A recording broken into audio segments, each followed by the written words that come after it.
Welcome back from the break. You're watching NewsX. United States President Donald Trump is all set to meet with Volodymyr Zelensky at the White House today amidst efforts to end the Ukraine war. An extraordinary cadre of European leaders will be accompanying him to present a united front against Russia after being left out of Trump's summit with Russian President Vladimir Putin at the Alaska, deliberations. Now, the EU leaders include President of the European Commission Ursula von der Leyen, French President Emmanuel Macron, UK Prime Minister Keir Starmer, Italian Prime Minister Giorgia Meloni, Secretary General of NATO Mark Rutte.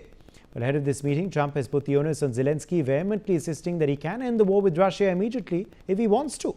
Well, the question now that arises is, can Trump broker a peace deal? Joining us live, Ambassador S.T. Muni, former diplomat. Ambassador Muni, do you believe that there could be a peace deal linked in this key meeting at the White House today? Well, I'll tell you what Trump said immediately after finishing his conversations with Putin. He said, we are very close to the agreement.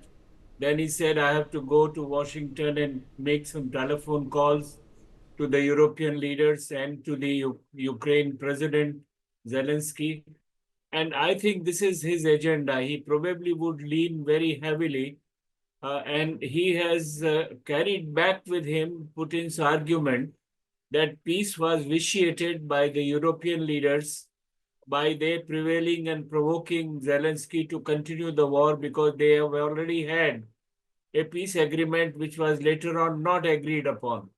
I think if this is the message which he has got back with, and if he's going to stick to that, he probably would lean both on Europe and Ukraine very heavily.